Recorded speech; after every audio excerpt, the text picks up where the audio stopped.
నమస్తే. ఇన్నాళ్ళు నన్ను సపోర్ట్ చేస్తూ, ఎంకరేజ్ చేస్తూ మీ ప్రేమని నాకు అందిస్తున్న ప్రతి ఒక్కరికి కృతజ్ఞతలు. అలాగే ఈ వీడియో కూడా ఖచ్చితంగా మీకు ఉపయోగపడుతుంది. లైక్, షేర్ అండ్ సబ్స్క్రైబ్ చేసి మీ సపోర్ట్‌ని నాకు అందించండి. అలాగే ఈ వీడియో పట్ల మీకున్న అభిప్రాయాన్ని కామెంట్ సెక్షన్‌లో కామెంట్ చేసి తెలియజేయండి. ఇప్పుడు వీడియోని చూద్దాం. నమస్తే. Welcome to our channel. నేను పద్మిని. ప్రస్తుతంతో పాటు ప్రముఖ ఆధ్యాత్మికవేత్త, ప్రముఖ న్యూమరాలజిస్ట్ లక్ష్మీ నరసింహస్వామి ఉపాసకురాలు శ్రీమతి స్రవంతి గారు ఉన్నారు. మాట్లాడదాం. నమస్తే అక్క. నమస్తే Padmini. How are you? Fine. ఫైనా? Very happy. ఫ్యాంటాస్టిక్. ఎక్సలెంట్. దీనికి సంబంధించి ఎందుకు ఇంత ఎక్సలెంట్ నెక్స్ట్ వీడియోలో మాట్లాడుకుందాం. ఇప్పుడైతే చాలా అర్జెంట్ గా మాట్లాడాల్సిన విషయం. గురువారం అమావాస్య వస్తుంది. చాలా చాలా పెక్యులర్ కాంబినేషన్ తో వస్తున్నటువంటి రోజు అని ఖచ్చితంగా చెప్పుకోవచ్చు. అటు షష్టగ్రహ కూటమి కూడా జరుగుతోంది ఈ 2 రోజుల్లోనే. అలాగే శని జయంతిగా జరుపుకుంటాం ప్రతి వైశాఖ అమావాస్యని. శని భగవానుడి జయంతి అంటే ఖచ్చితంగా మనం ఆ రోజున వినియోగించుకోవచ్చు. అలాగే గురువారం వస్తోంది అమావాస్య. పౌర్ణమి కూడా గురువారమే వచ్చింది, అమావాస్య కూడా గురువారమే వస్తోంది. ఇంత పెక్యులర్ గా వస్తోంది కాబట్టి ఎట్లా వినియోగించుకోవచ్చు ఈ రోజుని? మనకి అమావాస్య అనగానే మేనిఫెస్టేషన్ లో న్యూ మూన్ మేనిఫెస్టేషన్స్ అని అంటారు. అంటే ఎలా అయితే చంద్రుడు మళ్ళీ నెక్స్ట్ పెరగడానికి అవకాశం ఉన్న రోజులు కాబట్టి మన ఇంట్లో ఉన్న నెగటివిటీ అంతా వెళ్ళిపోయి పాజిటివిటీ మనకి రావాలి అని మనం మేనిఫెస్ట్ చేసుకునే రోజు ఈ గురువారం అమావాస్య. ఎవరికైతే ఇల్లు కట్టుకోవడానికి ఇబ్బందికరంగా ఉంది, లేదు కొంతమందికి మ్యారేజెస్ అవ్వట్లేదు, ఆర్థిక ఇబ్బందులు ఉన్నాయి, ఇవన్నీ కూడా గురువు కనుక జాతకంలో సరిగ్గా బాగాలేకపోతే కనుక, లేకపోతే న్యూమరాలజీ నెంబర్స్ పరంగా గురువు నెంబర్లో ఉండి ఇబ్బంది పడేవాళ్ళు, అంటే నెంబర్ 3లో పుట్టిన వాళ్ళు కానీ, డెస్టినీ నెంబర్ 3 ఉన్న వాళ్ళు కానీ వాళ్ళు ఇబ్బంది పడతారా? ఇబ్బంది పడతారు. అంటే వేరే వాళ్ళకి సహాయం చేసి ఇబ్బంది పడతారు.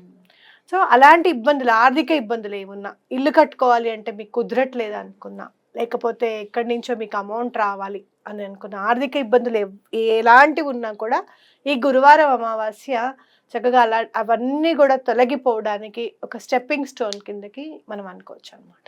ఇక్కడ మనకి కావాల్సింది ఏంటి అంటే, మీరు బుధవారం మధ్యాహ్నమైనా సాయంత్రమైనా ఒక చిన్న మట్టిది గ్లాస్ లాంటిది తీసుకొచ్చుకోండి. గ్లాస్ లాగా ఉంటే బెటర్ ఎప్పుడైనా కూడా. లేదు ఇట్లా మట్టి ముంతలాగా తెచ్చుకున్నా కూడా పర్వాలేదు మీరు. ఓకే, తెచ్చుకొని దాంట్లో ఏం చేస్తారు అంటే, గురువారం అమావాస్య రోజు, అమావాస్య 7:30 తర్వాత, ఈవినింగ్ 7:30 తర్వాత చక్కగా దీపం వెలిగించేసుకొని లక్ష్మీదేవికి పూజ చేయండి కంపల్సరీ. కనకదార స్తోత్రం కానివ్వండి, మహాలక్ష్మి అష్టకం కానివ్వండి, శ్రీ సూక్తం కానివ్వండి, తప్పకుండా చదవండి. తప్పకుండా ఆవు నేతితోనే దీపం పెట్టండి. ఆ మట్టి కుండలో కొంచెం బియ్యం పోయండి. ఒక ఇట్లా గుప్పెడు తీసుకొని చక్కగా 3 గుప్పెళ్ళు కొంచెం పోసేసిన తర్వాత ఒక 11 రూపాయి కాయిన్స్ వేయండి. దాంట్లో వేసేసి మళ్ళీ దాని మీద మళ్ళీ బియ్యం పోయండి. ఓకే, సగం పోసి కాయిన్స్ పెట్టి మళ్ళీ బియ్యం పోసేసి దాని మీద చిన్న మూత లాంటిది పెట్టండి. లేకపోతే మీ దగ్గర ఎర్ర బట్ట ఉంటే గనక అది చక్కగా పెట్టేసేయండి. మీకు ఇంకా మీరు ఇల్లు కట్టుకోవాలనుకుంటున్నారు కదా, తప్పకుండా ఎటువంటి పరిస్థితుల్లోనూ మేము ఇల్లు కట్టుకోవాలి అని చెప్పి దండం పెట్టుకోండి. దండం పెట్టుకున్న తర్వాత ఏదైతే ముంత ఉంటుందో దాన్ని ఎర్రబట్టతో చక్కగా కట్టేసేసి ఎక్కడైనా లివింగ్ రూమ్లో కానివ్వండి, మీ బీరువాలో కానివ్వండి పెట్టేసేయండి. అట్లా ఎటువంటి పరిస్థితుల్లోనూ 3 నెలల లోపల మీకు కోరిక తీరుతుంది. మీకు ఎవరైనా డబ్బులు ఇవ్వాల్సిన వాళ్ళు ఇచ్చేస్తారు, లేదు అంటే మీకు డబ్బులు అంతా ఉన్నాయి, స్థలం దొరకట్లేదంటే స్థలం దొరుకుతుంది. ఇలాంటివన్నీ ఏ కోరికైనా కూడా నెరవేరుతుంది అన్నమాట. పెళ్లి, పిల్లలు, ఉద్యోగం అన్నీ నెరవేరుతాయి. నెరవేరుతాయి కాబట్టి ఇప్పుడు నైట్ అంతా మనం పెట్టేస్తాం. అలానే తెల్లారి మార్నింగ్ మళ్ళీ దేవుడు కూడా చక్కగా దీపం అది పెట్టుకొని మనం చక్కగా క్లీన్ చేసుకుంటాం కదా. శుక్రవారం నాడు చెయ్యం మనం, శనివారం నాడు చేసుకుంటాం. విధియ నాడు చేసుకొని అది ఆ కుండని చక్కగా ఎర్రబట్టతో చక్కగా కట్టేసేసి పైన మీరు ఎక్కడైనా, గ్లాస్ అయినా పర్వాలేదు, ఎక్కడైనా లివింగ్ రూమ్ లో కానివ్వండి, ఎక్కడైనా అది పగలని చోట, పిల్లలు ఉన్నారు ముట్టుకోరు, కొంచెం హైట్స్ లో పెట్టేసుకోండి. ఎట్లా అంటే మీరు డేట్స్ ఉన్నప్పుడు కూడా, పీరియడ్స్ ఉన్నప్పుడు కూడా ఆడవాళ్ళు దాన్ని తగలకుండా చేయకుండా జాగ్రత్త పరచుకోండి. ఇంకా మీకు ఎలాంటి కోరికైనా 3 నెలల్లో ఎటువంటి పరిస్థితుల్లోనూ తీరిపోతుంది. తీరిన తర్వాత ఏం చేయాలి? మనం చక్కగా 11 రూపాయల్లో ఉన్న బియ్యం ఉంటాయి చూసావా, ఆ బియ్యం తీసుకొని మనం భూమి పూజ చేసేటప్పుడు అక్కడ వేయడం. లేదు భూమి పూజ అంటే మనం ఇక్కడ భూమి పూజ అంటారు, మనం శంకుస్థాపన అంటాం. శంకుస్థాపన. ఓకే, శంకుస్థాపన అలాంటివి ఏమీ అలాంటివి ఏం లేవు. డైరెక్ట్ గా ఇప్పుడు నువ్వు కొనుక్కున్నట్టుగా ఫ్లాట్ కొనుక్కున్నారు అనుకో, చక్కగా అప్పుడు వినాయకుడు పూజకి యూస్ చేస్తాం కదా మనం గృహప్రవేశం అప్పుడు, ఆ బియ్యం కొన్ని వినాయకుడి పూజకి యూస్ చేయండి. అలాగే వివాహం అవుతుంది మీ పిల్లలకి, కొంచెం తలంబ్రాల బియ్యంలో కలపండి. మిగిలిన బియ్యము మీరు ఎక్కడన్నా బయట ఎక్కడన్నా పిచ్చుకలకి తినడానికి వేయచ్చు. లేదు అంటే గనక ఇంకొన్ని బియ్యం ఎక్కువగా 1 కిలో పావు బియ్యంలో అవి కలిపేసేసి బ్రాహ్మడికి ఇవ్వచ్చు. అయితే ఆ 11 రూపాయల్లో మీరు ఏం చేస్తారు అని అంటే, ఒక్క కాయిన్ ఏదన్నా మీరు ఇటుకలు కొనడానికి దానికి యూస్ చేసి మిగతా 10 రూపాయలు భగవంతుడికి వేసేయచ్చు. లేదు ఒక కాయిన్ ఏదైనా పిల్లకి ఏదైనా వివాహంకి సంబంధించింది ఏమో బట్టలు కొనాలనుకున్నారు చక్కగా, అలాంటివి ఏమన్నా కొని మీరు చక్కగా మిగతావి గుళ్ళో వేసేయచ్చు అనమాట. ఒక్క 1 రూపీ కాయిన్ ఇంట్లో ఆ పని కోసం అని వినియోగించాలి. మిగతా 10 రూపాయలు భగవంతుడికి సమర్పించడమే. ఇప్పుడు అప్పు తీరడం కోసం ఎవరో ఇవ్వాలి మనకి అన్నప్పుడు ఆ 1 రూపీని ఎట్లా వినియోగించాలి? అప్పు తీరడం అంటే మీరు వచ్చిన తర్వాత మనం ఏదైనా అప్పు తీర్చాలనుకుంటాం, ఇవి ఒక్కొక్కసారి మనం కూడా అప్పు ఉంటాం, అప్పుడు ఆ 1 రూపీ కాయిన్ కలిపి ఇచ్చేయడమే. ఎవరైనా ఇవ్వాలి అనే కోరుకుంటుంది కదా అక్క, అప్పుడు ఎవరైనా ఇవ్వాలి అని అంటే వాళ్ళు ఇచ్చేస్తారు. మనం ఏదైతే ఆ డబ్బును దేనికైతే ఉపయోగపరుస్తున్నామో అందులో వాడుకోవడం. పిల్లల విషయం అయితే ఆ పిల్లలు చదువు పాస్ అవ్వాలి, పిల్లలు కన్సీవ్ అవ్వాలనుకుంటే వాళ్ళ బారసాలకి విఘ్నేశ్వరుడు బియ్యం యూస్ చేస్తాం కదా, అక్కడ యూస్ చేసుకోవడం. 1 రూపీ. లేదు అంటే గనక శ్రీమంతం, కొంతమందికి ఆన్వాయితీ ఉంటే శ్రీమంతానికి యూజ్ చేసుకోండి గాజులు కొనే దాంట్లో. లేదు ఆన్వాయితీ లేదు మాకు అంటే పిల్లల బారసాలప్పుడు యూజ్ చేసుకోవచ్చు. అయితే ఈ 10 రూపాయలు వేసేటప్పుడు భగవంతుడికి ఇంకొక 10 రూపాయలు కలిపి వేయండి.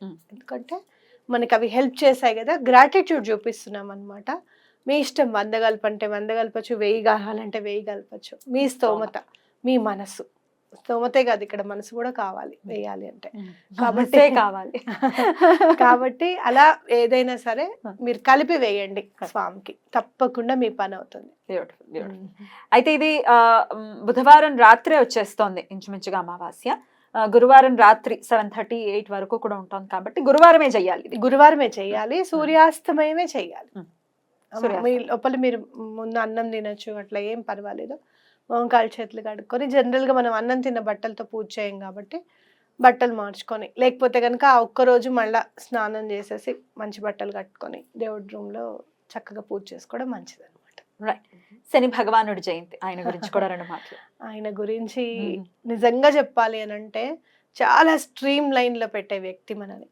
నేను ఎంత నేర్చుకున్నాను ఏలినాటి శనిలో అంటే అసలు ఒక్కొక్కసారి నాకు అనిపిస్తుంది అనమాట, అంతకు ముందు శ్రవంత్ ఎవరు, ఇప్పుడు ఏలినాటి శని అంతా అయిపోయి బాధలన్నీ పడిన తర్వాత శ్రవంత్ ఎవరు అని కనుక నేను చూసుకుంటే ఎంత డిఫరెన్స్ ఉంది నా ఆలోచనలో కానీ నేను చేసే పనిలో కానివ్వు, చాలా డిఫరెన్స్ ఉంటుంది పత్ని. నేనేమనుకునేదాన్ని అంటే, నేను బాబాగారిని నమ్మాను, నేను బాబాగారిని పూజిస్తే చాలా అని అనుకునేదాన్ని జనరల్గా. కానీ అలా కాదు, బాబాని ప్రతి దేవుళ్ళలోనూ చూడాలి, ప్రతి భగవంతుడిలోనూ మనం నమ్మిన గురువుని చూడాలి. అలాగే ప్రతి భగవంతుడికి మనం ఏదో ఒకటి చేసుకుంటూ వెళ్తే భగవంతుడి పేర్లు మాత్రమే అనేకం కానీ రూపం ఒకటికే చెందుతుంది అని నేర్పింది నాకు ఏలినాటి శని రోజులే అని నాకు ఖచ్చితంగా అనిపిస్తుంది పద్మిని. ఎట్లా ఆయన ప్రీతి కోసం మరి ఏం చేయమంటారు? ఆయన ప్రీతి కోసం మీరు ధర్మంగా ఉండడం, డిసిప్లైన్డ్గా ఉండడం, ప్రతిదీ కూడా అంటే ఉదారంగా ఆలోచించడం అనేది నేర్పించమని ఆయన్నే అడగాలి. తప్పకుండా ఆ రోజు మీరు శని భగవానుడికి, మనం తెలుసు కదా, నీలాంజన సమాభాసం రవిపుత్రమేమో అగ్రజం ఛాయామార్థాండ సంభూతం తం నమామి శనేశ్వరం, తప్పకుండా చదువుకోండి. అలాగే దశరథుడు కృత శనీశ్వర స్తోత్రం ఉంటుంది, అది చదువుకుంటే చాలా మంచిది. ఆయనకు చాలా ఇష్టంట దశరథుడు రాసిన శనీశ్వరుడు స్తోత్రం అంటే స్వామికి చాలా ఇష్టంట. తప్పకుండా చదువుకోండి. ఆంజనేయ స్వామిని కానీ, వెంకటేశ్వర స్వామిని కానీ, మన శ్రీపాద వల్లభుల్ని కానివ్వండి, తప్పకుండా పూజించండి. అలాగే గురువారం సాయంత్రం ఎట్లాగో మనం పూజకి ఉపక్రమిస్తాం కాబట్టి ఆ రోజు మీరు చక్కగా మనకి శ్రీపాదులు వారు చెప్పినట్టుగా ఆ రోజు ప్రదోష వేళల్లో శివుని పూజ చేసుకుంటే చాలా మంచిది. శనీశ్వరుని అనుగ్రహం మనకి బాగా కలుగుతుంది అనమాట. రైట్, అద్భుతం. అలా చేసుకుని ప్రత్యేకంగా ఇంత పెక్యులర్ గా వస్తున్నటువంటి ఈ రోజుని ప్రతి ఒక్కరు కూడా వినియోగించుకుని తమ తమ కోరికలు నెరవేర్చుకోవాలని మనస్ఫూర్తిగా మనవి చేస్తూ చాలా చక్కగా వైశాఖ వివరించారు. మాసం ఏంటి పద్మిని, ఎంత మంది అసలు నిజంగా గురువులందరూ వరుస పెట్టి వైశాఖాన్నే చూస్ చేసుకున్నారా అనిపిస్తుంది. శని భగవానుడు లాస్ట్ డే తో ఎండ్ కార్డు వేస్తున్నారు. చాలా మంది మీరు అనుకుంటారు అమావాస్య నాడు పుట్టకూడదు, మగ పిల్లలు పుట్టకూడదు, ఆడపిల్లలు పుట్టకూడదు అని అనుకుంటూ ఉంటారు. కానీ శనీశ్వరుడు చూడండి, ఎక్కడ ఏ గ్రహానికి మనం భగవానుడు అనే మాట ఏ గ్రహానికి మనం యూజ్ చేయము, శని భగవానుడికి తప్పించి ఎవరికి కూడా. అంత గురువైనా కూడా గురువు అని అంటాం, శుక్రుడైనా శుక్రుడు అని అంటాం, కానీ శనికి మాత్రం శని భగవానుడు అంటాం. అంటే ఎవరు కూడా బాధపడకండి, అమావాస్య నాడు పుట్టిన వాళ్ళు ఎవరైనా కూడా శనీశ్వరుల అంతటి వాళ్ళు అవ్వాలి అని అంటే ఒక్కటే గుర్తుపెట్టుకోవాల్సింది ఏంటి అంటే, ఆ తిథి చాలా పవర్ఫుల్ కాబట్టి చాలా డిసిప్లైన్డ్గా ఉండాలి అనేది మాత్రం క్లియర్గా అర్థం చేసుకొని ఆ ప్రకారంగా పిల్లల్ని కానీ మనల్ని మనం కానీ మౌల్డ్ చేసుకుంటే చాలా బెటర్ అని చెప్పచ్చు. ధర్మానికి అసలు సిసలు నిర్వచనం శని భగవానుడు. ఆయన నడుస్తారు, నడిపిస్తారు, 4 పీకైనా నడిపిస్తారు. అది మన ఉద్ధతికి ఖచ్చితంగా పనికి వస్తుంది కదా, మన ఉత్తర జన్మలకు కూడా ఉపయోగపడుతుంది. కర్మని ఖచ్చితంగా పరిపక్వం చేసేటటువంటి అద్భుతమైనటువంటి భగవానుడు శని భగవానుడు. ఈ రోజు మనం కర్మ రిటర్న్స్ అని అంటున్నామంటే అది బాగా ఆయన గురించి అర్థం చేసుకున్న వాళ్ళు మాత్రమే అనగల పదం అనమాట. తప్పకుండా మీరు చాలా కష్టాల్లో ఉన్నారనుకోండి, శని ఇది బాగా ఇబ్బంది పెట్టేస్తోంది మిమ్మల్ని, ఇలాంటి మేనిఫెస్టేషన్స్ చేసుకోవడము చాలా ఇంపార్టెంట్. అండ్ ఇంకోటి అంటే ఏంటంటే, ఆయనకి ప్రకృతికి అనుకూలంగా నడిస్తే ఆయనకు చాలా ఇష్టం. ప్రకృతి ధర్మంగా ఉంటే ఆయనకు చాలా ఇష్టం అనమాట. సో ఈ మేనిఫెస్టేషన్స్ చేసుకుంటే చాలా నచ్చుతుంది. అలాగే మీరు ఎవరికైనా సేవ చేయడం, మీ దగ్గర డబ్బు లేదు, సేవ చేయండి, ఏదైనా గుళ్ళో చక్కగా. ఖచ్చితంగా చేద్దాం. థ్యాంక్ యూ అక్క, thank you so very much. నమస్తే.